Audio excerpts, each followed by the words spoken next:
Hey everybody, we're just gonna jump on in today. We're going on to our next gouache subject, I guess you would say, but I want to get this focused in. I'm using Stella. This is the clear glitter, and I'm gonna wet up the gouache and put a layer of it down, like trying to do like the darkest where I want there to be sort of like more of a shadow, and I'm just going straight across.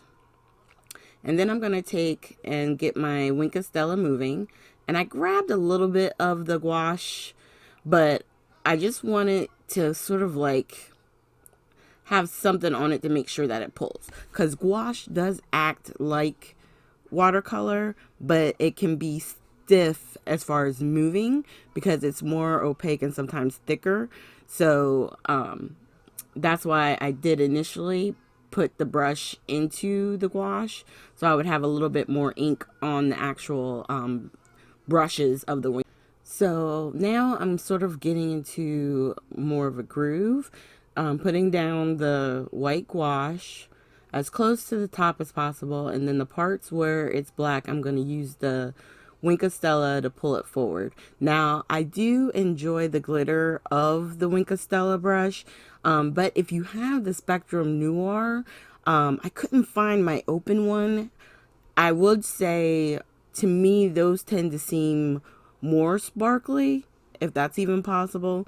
But obviously, don't run out and just get something just because if you have Stella, you can use it. Really, any of the Nuvo brand, the clear glitter brushes like this, the Nuvo brand, the Spectrum Noir, or Stella.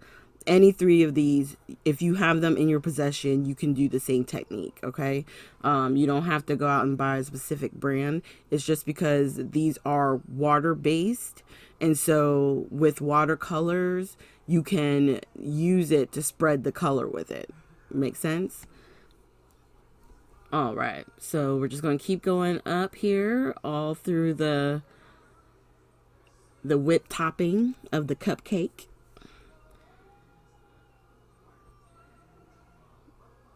And I will at the end or towards the end, I'm going to try and use my cell phone to turn on the light so you can see some of the sparkle.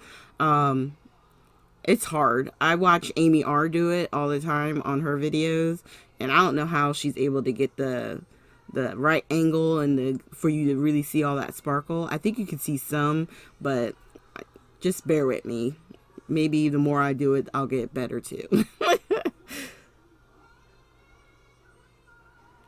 And then I'm just hitting certain parts, trying to add a little bit more color. Because that's the thing, with doing watercolors, you always have to add layers. That's how you get your darker areas for your shading and stuff like that.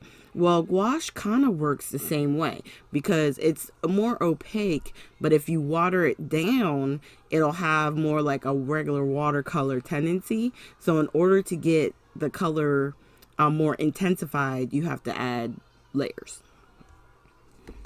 And I'm trying to see. There's a little bit, but it was hard to see right there. All right, so now for the strawberry, I use the Crimson Red, and this is an Arteza color, and so was the white that I was using. I was using their titanium white. And then for the greeny, the leafy part up at the top, I'm going to use pale green, also Arteza. And for the actual wrapper, like the cupcake, I guess you would say cupcake holder, I'm using ultramarine blue. Okay. Sorry about that. I was having a little bit of difficulties. And I think what I'm trying to do is find a little scrap piece of paper, because once you're done putting in your color, I wanted to show you if you wipe it off, it does eventually go clear again. Okay, so you don't have to panic. It may stain the end of the Stella brush, but it's okay. It can stain it all at once, but as long as it's clear, then you know you're back to doing your clear watercolor. And then the green is such a small spot. I don't think I put the Wink of Stella over top of it. I think I just put the green down. And then we're going to go to the blue. Now, what's interesting is certain colors, like when you look at the actual box of the Arteza paints, they show you the opacity level. So, like, it'll show you if it's more of a clear color or if it's like more, I guess opaque is the word to use. But this blue, it's really interesting. When I was putting it down, I felt like it was still looking black, like the black paper underneath. And then, so that's why you'll see, like, instead of the white, I start coloring some of the white embossing. So that way, if it's too dark, you'll see it on the embossing part. Like the white embossing will be tinted blue a little bit. So then that way, your eyes will finish the story, which will tell you that the whole thing is blue. Make sense? Well, you'll see here as we start laying more down. You can see I'm purposely going over the white embossing because I want it to be tinted in this blue. So that way your eye finishes it and says, oh yeah, the whole cupcake holder is blue. I see all the blue. So right now what I'm doing is I laid down the blue over everything. And then I'm going to squeeze my marker, and I'm just going to go over each area with the glitter brush. And then clearing it off as well.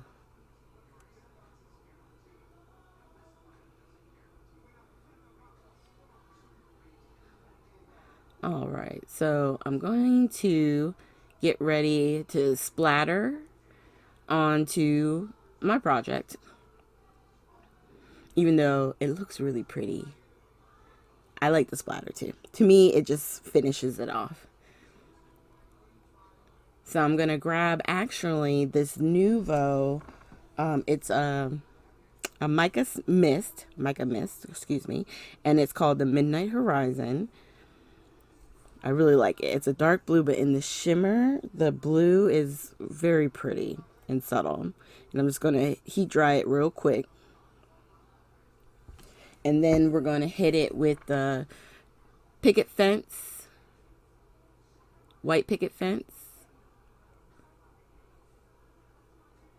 from the Distress Inks, the Distress Stain, I should say. And then we'll set it aside here. All right, so now once everything is dried, my card this time is actually a 6x6 card. Normally, I use my 8.5 by 11 paper, and I'll make it 5.5 by 11.5, fold it in half, and then you got a 5.5 by 5.5 card. But because this stamp is so big, I had to do a true 6x6 card. And with that, you have to get your, what's it called? Oh, I'm going to have difficulties here too. I'll explain in a second. But I had to get my 12 by 12 paper to create a card base in that case. Now, what happened right there was this watercolor paper, if you do wind up getting you some, it's very soft, okay? So, like, I bent it, and it created this, like, permanent crease right in the front. You could see that when I was doing all my coloring and stuff. And then when you use your ATG or the tape runner, like, it starts to peel up almost onto the tape. Like, the tape is so strong, it's just pulling up the paper or the cardstock instead of staying down. So that's why I had to go to the score tape to be able to attach this to my card front. And then I'm using the art glitter glue with it as well, because like always, I want to have a few seconds to be able to make sure I'm putting this in the right spot. And if I'm not, I want to be able to pull it up or slide it, you know, be able to move it around if necessary. All right. Because, you know, there are times when we don't put stuff on straight or it's not even. So if you need that few seconds of time, either always use wet glue. If you use the tape runner, add wet glue into your process, because then you'll have that time. And see, I'm trying to show with my camera. You can see some of the sparkle, but I'm going to figure it out, you guys, okay? So here are the close-ups of the final project. It worked. I think what I am going to do, though, is try this using the gouache on the white cardstock, because I think it you'll be able to move it and see it moving a little bit easier, because even on the white, the lighter colors will still show up in a way that it doesn't on the black cardstock, the black watercolor paper, I should say.